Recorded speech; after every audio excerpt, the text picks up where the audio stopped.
जी बिस्मिल्लाहिर्रहमानिर्रहीम। JHA news में खुशामदीद।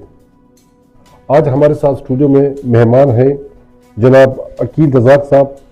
अकील रज़ाक साहब सूबाई सदर होप तंजीम के रहनुमा हैं, बानी हैं, जो हम कहें इसको।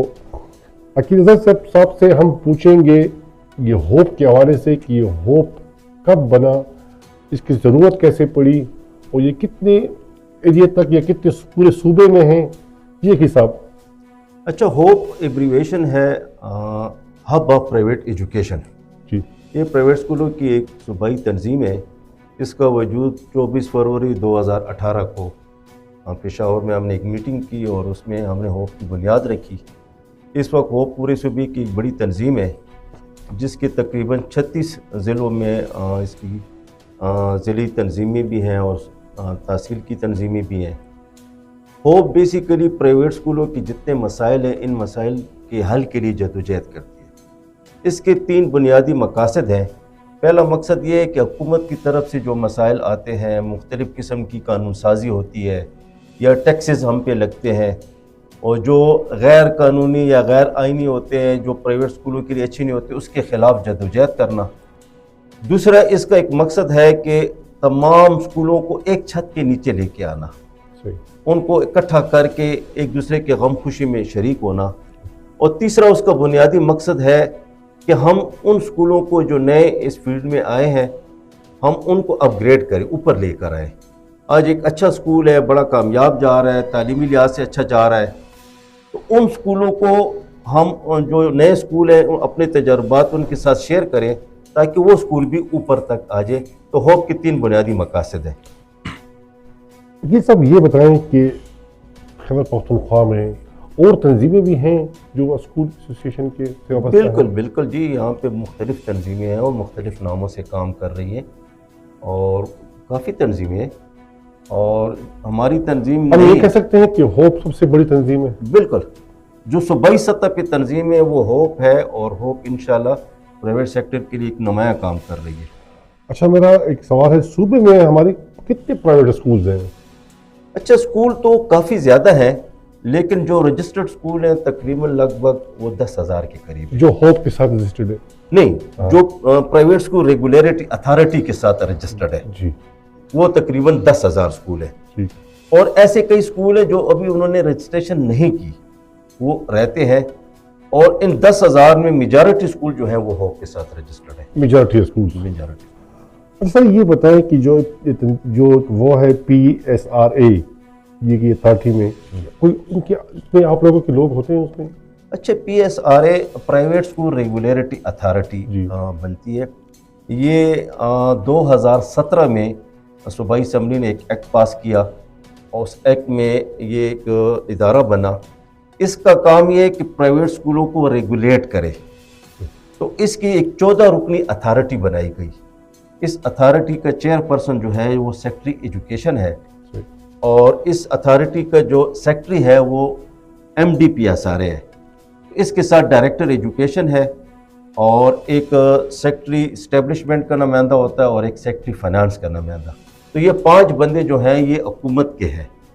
इसमें 3 पेरेंट्स हैं जो नॉमिनेट किए जाते हैं, नामजद करते हैं थ्रू सेक्रेटरी एजुकेशन। पेरेंट्स जो होते हैं 3 पेरेंट्स जी, और 2 एजुकेशनिस्ट। उन पेरेंट्स को चुनना कोई कुरानदाजी होती है? नहीं, बस इसके पास अथॉरिटी है सेक्रेटरी एजुकेशन के पास। सही। वो किसी को भी नॉमिनेट कर देता है। सही। इस दफ़ा जो 3 पेरेंट्स नॉमिनेट हुए वो तीनों वकील है। सही। और 2 एजुकेशनिस्ट होते हैं जो साबिका टीचर्स या प्रिंसिपल रिटायर्ड उनको करते। 4 मेंबर जो होते हैं ये प्राइवेट स्कूलों के होते हैं और 4 मेंबरों को थ्रू इलेक्शन ये यहाँ पर इलेक्ट किया जाता है। इलेक्शन के थ्रू पे? इलेक्शन के थ्रू। तो ये 14 रुकनी अथॉरिटी बन जाती है। इस अथॉरिटी में बैठ के तमाम प्राइवेट स्कूलों के लिए कानून साजी की जाती है। सही। और ये कानून फिर प्राइवेट स्कूलों पे लागू होते हैं। आप लोगों के नुमाइंदे भी उसमें होते हैं? इसमें हमारे 4 नुमाइंदे हैं। अच्छा। और लेकिन हमारी यहाँ पे ये प्ली है कि 14 रुकनी अथॉरिटी में 4 नुमाइंदों की कोई हैसियत नहीं है। यहाँ पे जितने फैसले किए जाते हैं वो सिंपल मेजॉरिटी पे किए जाते हैं। सही। तो 4 नुमाइंदा अगर एक तरफ भी हो जाए 10 बंदे दूसरी तरफ है, तो हम कोई कानून साजी नहीं कर सकते। तो आप क्या चाहते हैं? हम चाहते हैं कि मिनिमम इसमें 50% नुमाइंदगी हमारी हो। सही।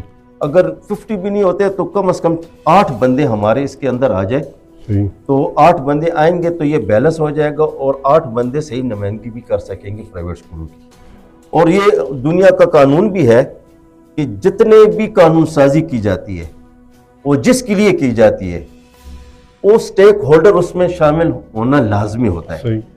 और इतनी तादाद में हो ताकि वो अपना बात वहाँ पे मनवा सके और अपने जो मसाइल हैं वहाँ पे डिस्कस कर सके। और रज़ाक साहब यही बताएं कि प्राइवेट स्कूल के मसाइल हैं, बताएं बारे में बताएं प्राइवेट स्कूल के। देखिए प्राइवेट स्कूलों की बहुत ज़्यादा मसाइल है। पहले मैं इस तरफ आता हूँ, पहले मैं आपको ये बताना चाहता हूँ कि हमारे मुल्क में 2,60,00,000 बच्चा जो है जिसकी उम्र 5 साल से 9 साल है, सही। 2,60,00,000 बच्चा आउट ऑफ स्कूल है। सही। वो स्कूल में है ही नहीं। अगर मैं अपने सूबे की तरफ आ जाता हूँ, ये पहले 26 लाख तादाद थी, अब 36 लाख हो गई है। अभी लेटेस्ट जो डेटा है उसमें 36 लाख बच्चे मेरे पसमानदा सूबे खैबर पख्तूनख्वा के जिनकी उम्र 5 साल से 9 साल है वो स्कूलों में नहीं जाते। तो अब इतनी ज्यादा तादाद स्कूलों से बाहर है, तो फिर हमें इस फील्ड में ऐसे कानून साजी करें जो फ्रेंडली हो ताकि इस फील्ड में ज्यादा से ज्यादा इन्वेस्टमेंट आए, ज्यादा से ज्यादा स्कूल बने और ये 26 लाख बच्चे जो हैं स्कूलों के अंदर आए।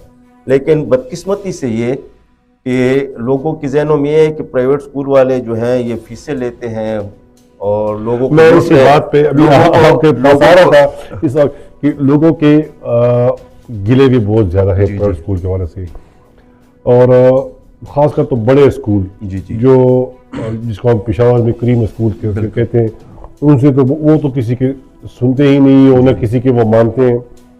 आप लोगों ने फिर भी होप के ताउन से सुनने में आ रहा है कि बहुत ज़्यादा रिलीफ देते हैं। इस बारे में ज़रा बताएं हमारे। देखिए मैं आपको ये बताना चाहता हूँ, हमारा गवर्नमेंट स्कूल जो प्राइमरी स्कूल है, गवर्नमेंट प्राइमरी स्कूल की ये पुराना डेटा है हमारे पास, एक बच्चे पे 5,000 रुपए पर मंथ खर्चा है गवर्नमेंट स्कूल के एक बच्चे पे। और जो सेकेंडरी स्कूल का बच्चा है यानी हाई क्लास और 8 से 8वीं 9वीं तक, उस पे 7,500 रुपए पर मंथ खर्चा आता है। सही। तो हमारे जो 90% स्कूल हैं वो 5,000 से कम फीस लेते हैं, 90% स्कूल। ठीक है। और क्वालिटी एजुकेशन हम दे रहे हैं। फिर हम दूसरी तरफ आते हैं, इस वक्त हमारे सूबे के 8 बोर्ड है। सही। और 8 बोर्डों का जब हम मैट्रिक का रिजल्ट या एफएससी एफए का रिजल्ट, इंटरमीडिएट का रिजल्ट देखते हैं तो इस पे टॉप पे हमारे प्राइवेट स्कूल होते हैं। प्राइवेट स्कूल होते हैं। तो फिर हम कहते हैं कि यार आपका इतना पैसा भी खर्च हो रहा है, हमारा पैसा भी हम कम, मतलब आप इस मुल्क के मेहमान को तैयार कर रहे हैं। बिल्कुल जी, लेकिन रिकॉग्नाइज नहीं किया जाता। सही। ना हुकूमती सतह पे हमें कोई रिलीफ दिया जाता है और ना पेरेंट्स की सतह पे। अब देखिए मैं आपको एक और बात करता हूँ, हमारे इस सूबे में या मुल्क में सैलमा है, वो सैलमा का प्रॉपर्टी टैक्स बिल्कुल जीरो है। सही। लेकिन हम प्राइवेट स्कूल की तरफ आते हैं तो हमसे प्रॉपर्टी टैक्स कम से कम 25 रुपए पर स्क्वायर फुट लिया जाता है। सही। हमें यहाँ भी रिलीफ मिलना चाहिए, हमें टैक्सेस में भी रिलीफ मिलना चाहिए ताकि ज्यादा से ज्यादा लोग किस तरफ आए। देखिए इस प्रॉपर्टी टैक्स की वजह से पहले लोग बिल्डिंग जमीनें लेते थे और स्कूल की तरस पे इमारतें बनाते थे। सही। अब लोग घरों में स्कूल बना रहे हैं, छोटी जगह पे बना रहे हैं ताकि प्रॉपर्टी टैक्स हम पे कम आए। अब रिलीफ की बात आप करते हैं तो हमारा प्रेस क्लब के साथ एक मुआहदा हुआ है। बिल्कुल। और प्रेस क्लब के जितने भी सहाफ़ी हमारे भाई हैं और पेशावर प्रेस क्लब के, उनका बाकायदा हमने एक कार्ड इशू किया है जिसपे हमारा साइन है और प्रेस क्लब के प्रेसिडेंट का साइन है। तो जिस स्कूल में भी वो बच्चा अपना दाखिल करते हैं हम उसको 50% डिस्काउंट देते हैं और उनकी एडमिशन फीस बिल्कुल फ्री है। तो ये हमारा तीसरा साल आ रहा है कि हम इनके साथ इस मुआहदे पे कायम है। अच्छा रज़ाक साहब, थोड़े तरह सवाल भी कर बिल्कुल। हम ये पूछेंगे, लोग कहते हैं कि जगह जगह पे छोटे स्कूल खोले हुए हैं, वहाँ बच्चों को कोई सहूलत नहीं है, सिर्फ फीस वसूल की जाती है। अब गर्मी आ रही है और गर्मियों में अक्सर लोड शेडिंग तो बहुत ज़्यादा होती है, तो ऐसा कोई आपका कोई होप तो प्लेयर है जो स्कूल आपके साथ नुमाइंदे हैं कि वो सोलर सिस्टम करें, सिस्टम हो वहाँ पे। अब पानी का मसला बच्चों को बहुत होता है, हमारे खुद बच्चे पानी लेके इस घर से ही जाते हैं, फिर वहाँ पानी का मसला होता है। इस हवाले से होप का कोई पेशरफ है? देखिए, मैं आपको एक बात बताता हूँ। पहले हम इस तरफ आते हैं कि ये एक इतराज़ किया जाता है कि जी हर गली में छोटे छोटे स्कूल खुल गए हैं। देखिए, हमसे एक छोटा सा मुल्क है श्रीलंका, सही, पाकिस्तान से बहुत छोटा मुल्क है, लेकिन उनकी लिटरेसी रेट जो है 95% से ऊपर है। सही। उन्होंने कहा कि जी आप किश्तों में स्कूल बनाए, दफ्तरों के नीचे स्कूल बनाए, लेकिन यहाँ तो फिर भी एक प्रॉपर स्कूल है। और फिर मैं दूसरी तरफ आता हूँ, एक तरफ गवर्नमेंट का स्कूल है जो बिल्कुल गवर्नमेंट की बिल्डिंग है, बड़े क्वालिफाइड टीचर्स हैं, और पेरेंट्स बड़ी बड़ी तनख्वाहें ले रहे हैं। बड़ी बड़ी तनख्वाहें ले रहे हैं, लेकिन पेरेंट्स अपना बच्चा वहां दाखिल नहीं करता और इन छोटे स्कूलों में करता है। क्यों करता है? इसी वजह से करता है कि यहाँ पे क्वालिटी एजुकेशन मिल रही है। तो आपकी बात ठीक है, हमारे मुल्क के देखिए मसाइल ऐसे हैं, हमें कम से कम बिजली में रिलीफ दिया जाए, इनका यूनिट जो है, जो रेट है, इसको कम किया जाए, डोमेस्टिक किया जाए। पहले डोमेस्टिक था मुशर्रफ के दौर में, लेकिन फिर उसको कमर्शियल कर दिया गया।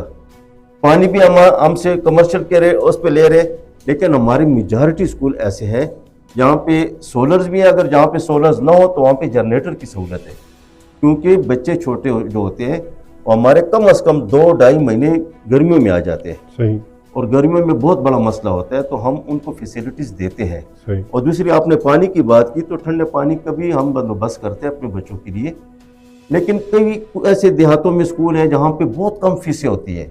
आप यकीन जाने 400-500 रुपये फीस एक स्कूल वसूल करता है, तो फिर वो बिल्डिंग का किराया, साथ उसकी बिल्स, उसकी तनख्वाहें, तो एक बहुत मुश्किल टास्क होता है हमारे लिए। अच्छा सर, सब ये बात करेंगे कि हम जितने भी हैं सब सरकारी स्कूल में पढ़े हैं, और अब जितने भी लोग हैं अपने बच्चों को प्राइवेट स्कूल में दाखिल करने की कोशिश करते हैं, सरकारी स्कूलों को लोग तरजीह कम दे रहे हैं। क्या वो उसी तरह क्वालिफाइड टीचर वो नहीं है कि प्राइवेट स्कूलों में अच्छा पढ़ाया जा रहा है? यही वजह हो सकती है? देखिए जी, वजह ये नहीं है असल में, जो मेरा अपना एक्सपीरियंस है वो चेक एंड बैलेंस का है। सही। पहले चेक एंड बैलेंस बहुत ज़्यादा था।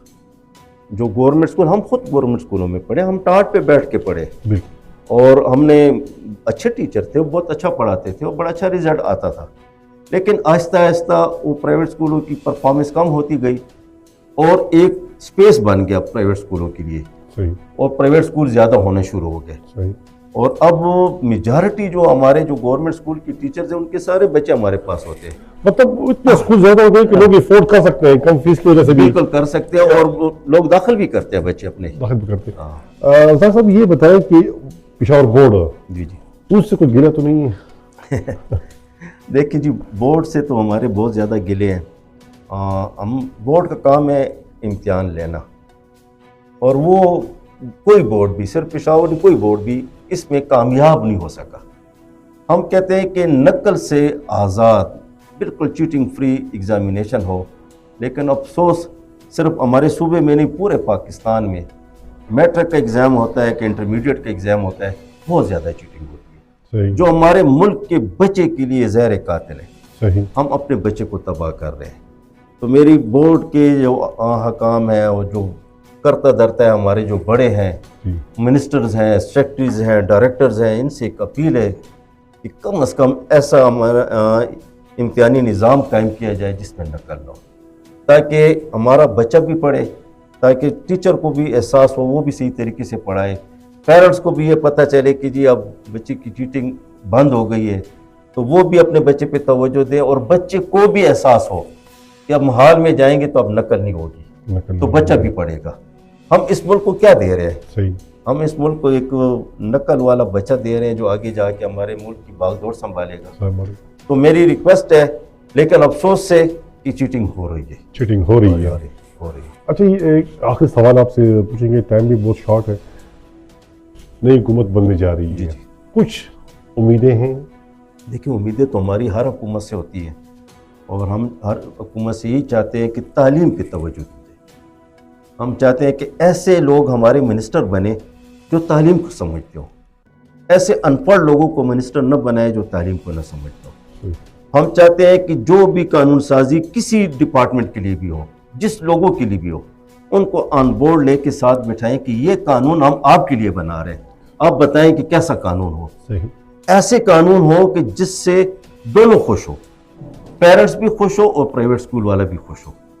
हम देखिए चाहते हैं हमारा जितने भी स्कूल है हज़ारों की तादाद में, हर स्कूल वाले ने फ्री बच्चे दाखिल किए हुए हैं। सही। ऐसे स्कूल हैं जो किताबें भी मुफ्त देते हैं, ऐसे स्कूल हैं जो कुछ बच्चों को यूनिफॉर्म भी देते हैं सही। और कार खैर में अपना हिस्सा दे रहे हैं। हम इस मुल्क के बच्चों के लिए बहुत अच्छी सोच रखते हैं, लेकिन हुकूमत को भी चाहिए कि कम अज़ कम टैक्स में रिलीफ हमें दे, ताकि ये बोझ फिर पेरेंट्स पे ना पड़े। न पड़े। बहुत शुक्रिया रज़ाक अकील साहब। ये थे रज़ाक अकील साहब जो होप एक तंजीम है प्राइवेट स्कूल एसोसिएशन की, उसके बानी भी हैं, सदर भी हैं।